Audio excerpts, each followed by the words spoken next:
Hello friends, मैं ज्योति और मेरे चैनल में आपका स्वागत है। तो फ्रेंड्स, आज मैं बताऊंगी ब्लाउज़ के मेज़रमेंट के हिसाब से आपको 36 साइज़ का ब्लाउज़ की कटिंग बताऊंगी। तो सबसे पहले हमें अस्तर को घड़ी कर लेना है, यानी कि अस्तर को फोल्ड कर लेना है। जो फोल्डेड साइड रहेगा वो अपनी तरफ रहेगा, यानी कि बंद भाग अपनी साइड रहेगा। तो इसको हमने फोल्ड कर लिया हुआ है।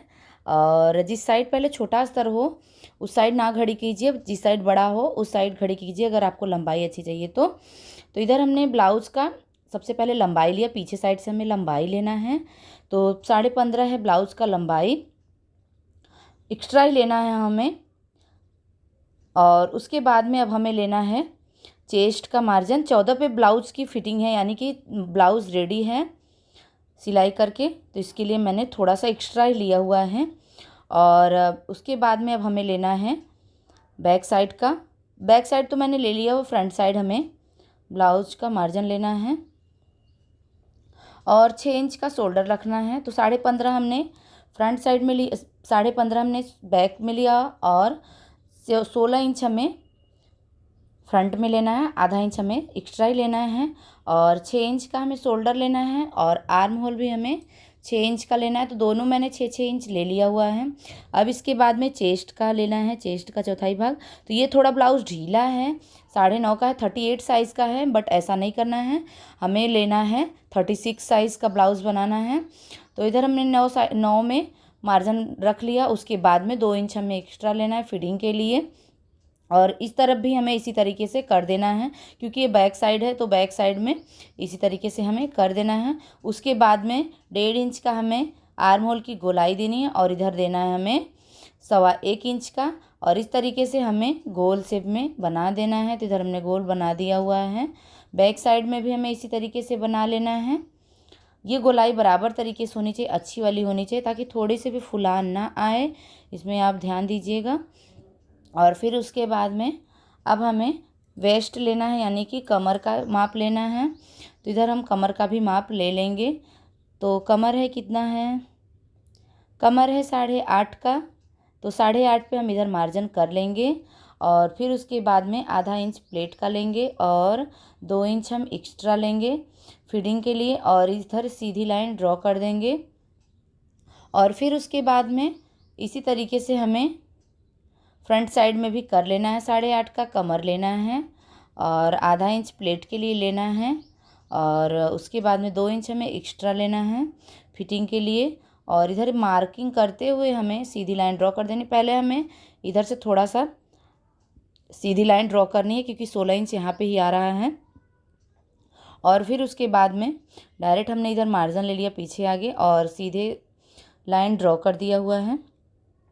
अब इसके बाद में अब हमें लेना है ब्लाउज़ का बेल्ट, यानी कि क्रॉस पट्टी। तो इधर से हमने लेना है 3.5, और इधर से लेना है 3 इंच।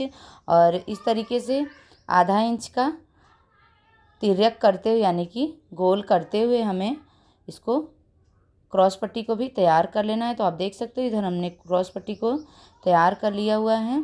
अब इसके बाद में 2.5 इंच हमें गले का विड्थ लेना है। तो इधर हमने 2.5 इंच गले का विड्थ ले लिया। और अब इसके बाद में 6 इंच हमें गले की लंबाई लेनी है फ्रंट साइड में।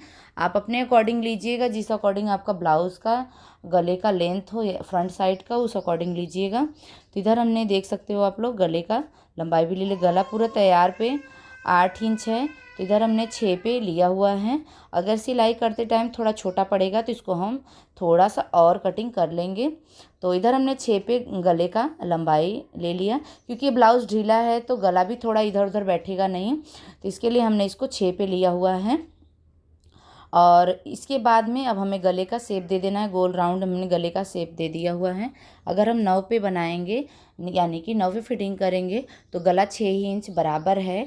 और थोड़ा सा हमें मतलब पट्टी लगाते टाइम तो थोड़ा गला बढ़ जाएगा। और इधर आप देख सकते हो गोल राउंड हमने गला बना लिया हुआ है।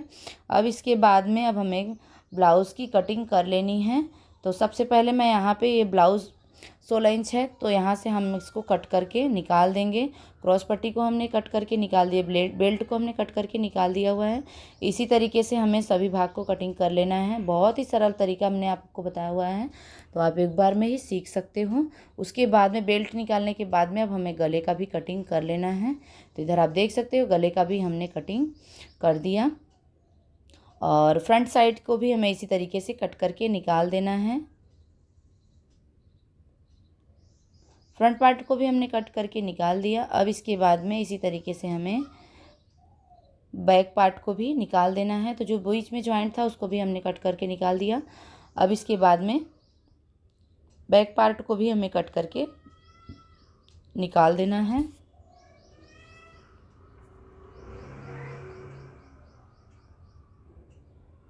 तो आप देख सकते हो इसको भी हमने कट करके निकाल दिया। अब हमें जैसा हमने इसमें कट किया हुआ है वैसे ही हमें इसी तरीके से मेन फैब्रिक्स पे कपड़े को रख के कटिंग कर लेना है।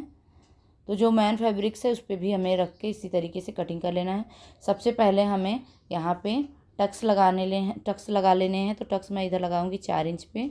4 इंच पे हमने टक्स लगा लिया हुआ है, और 3 इंच टक्स की लंबाई रहेगी, और इधर से भी 3 इंच टक्स की लंबाई रहेगी, और इधर से भी 3 इंच रहेगा। और फिर उसके बाद में इधर से हमें 2 इंच लेना है, और टक्स की लंबाई लेनी है 4 या 5 इंच आप लीजिएगा। तो इधर हमने टक्स की लंबाई 6 इंच लिया हुआ है, और इस तरीके से टक्स को हमें ड्रॉ कर देना है। अब इसके बाद में आर्म होल की तरफ भी हमें टक्स की लंबाई लेनी है। तो 3 इंच इधर हमने आर्म होल की तरफ टक्स की लंबाई लिया हुआ है, और फिर उसके बाद में आप देख सकते हो गोल शेप की तरह आ गया है। इसी तरीके से हमें दोनों पार्ट में कर लेना है। ये सिलाई के टाइम पे मैं उस पार्ट में भी इसी तरीके से कर लूँगी, और उसके बाद में इस तरीके से आप देख सकते हो इसको मैंने बना दिया हुआ है। और इसके बाद में अब हमें मेन फैब्रिक्स पे भी कटिंग कर लेनी है। तो मेन फैब्रिक्स को हमें बराबर तरीके से घड़ी कर लेना है, यानी कि फोल्ड कर लेना है, और फोल्ड करने के बाद में सभी पार्ट को रख देना है। रख के उसके बाद में हमें कटिंग कर लेनी है। जैसे आप हर एक ब्लाउज़ में कटिंग करते हो उसी तरीके से हमें कटिंग करनी है। तो सबसे पहले मैं बाहीं इधर कट करके निकाल लूँगी। तो बाहीं है, दो कपड़ा इसमें है, और उसके बाद में एक फोल्ड हमने कर लिया हुआ है। 2 कपड़ा एक ही में मैंने लिया हुआ है, और उसको फोल्ड कर लिया हुआ है। इसके बाद में आधा इंच हमें इधर छोड़ते हुए ब्लाउज़ का आर्म होल की तरफ से माप लेना है। तो ये 8 इंच है ब्लाउज़ के इधर का, 2 इंच हमें एक्स्ट्रा छोड़ते हुए फिर उसके बाद में 1 इंच हमें एक्स्ट्रा लेना है, यानी कि 9 लेना है। और ब्लाउज़ का लंबाई आप अपने अकॉर्डिंग लीजिएगा, बाहीं का लेंथ आप अपने अकॉर्डिंग लीजिएगा। तो इधर मैंने 4.5 इंच पे लिया हुआ है, और इधर से हमने लिया हुआ है 2.5 इंच पे। और फिर उसके बाद में इधर से हमें बाहीं का शेप बराबर तरीके से ड्रॉ कर देना है। तो आप देख सकते हो इधर हमने बाहीं का शेप बराबर तरीके से ड्रॉ कर दिया हुआ है। अब हमें बाहीं की भी कटिंग कर लेनी है। तो आप देख सकते हैं इस तरीके से हमने बाहीं को ड्रॉ कर दिया हुआ है। अगर आपको इस तरीके से बाहीं ड्रॉ करने में दिक्कत आती है तो मैंने काफ़ी तरीका बताया हुआ है अपने वीडियोज़ में, तो आप जाके देख सकते हो, सीख सकते हो। ऐसे ब्लाउज़ की कटिंग बताया हुआ है तो उसी तरीके से मैंने बाहीं की भी कटिंग बताया हुआ है, और इस तरीके से हमें बाहीं की भी कटिंग कर लेनी है। तो आप देख सकते हो इधर हमने बाहीं को भी रख के कटिंग कर लिया हुआ है। तो इधर बाहीं की कटिंग रेडी है। और अब इसके बाद में अब हमें थोड़ा सा फ्रंट साइड में जो बाहीं जॉइंट करते हैं उसको कटिंग करते हैं, उसको भी हमें कटिंग करके बना लेना है। तो इधर हमने कटिंग कर दिया हुआ है। अब इसके बाद में अब हमें थोड़ा सा चटका लगा देना है, ताकि ये मालूम पड़ना चाहिए कि ये फ्रंट साइड में जॉइंट होगा। तो इधर हमने चटका लगा दिया हुआ है। अब इसके बाद में अब हमें मेन फैब्रिक्स पे रख के बराबर तरीके से सभी पार्ट को रख के कटिंग कर लेना है। तो जिस तरीके से आप रखते हैं उस तरीके से हमें कटिंग कर लेना रख के। तो वैसे मैंने भी रखा हुआ है, और इसके बाद में अब हमें कटिंग कर लेनी है। सभी भाग को आप देख सकते हो किस तरीके से मैंने रखा हुआ है। कपड़े की भी बचत हो जाएगी, और बराबर तरीके से कतरन भी ज़्यादा नहीं निकलेगा। और इस तरीके से मैंने रख के सभी भाग को कट कर लेना है। तो जिस तरीके से मैं बैक पार्ट की कटिंग करूँगी उसी तरीके से हमें सभी भाग को रख के कटिंग कर लेना है। अगर आपको ये कटिंग का वीडियो समझ में आया होगा, बताने का तरीका समझ में आया होगा, तो प्लीज़ वीडियो को लाइक कीजिएगा। चैनल पे नए हो तो प्लीज़ चैनल को सब्सक्राइब कीजिएगा। वीडियो को शेयर करना ना भूलें। मिलती हूँ नेक्स्ट वीडियो के साथ।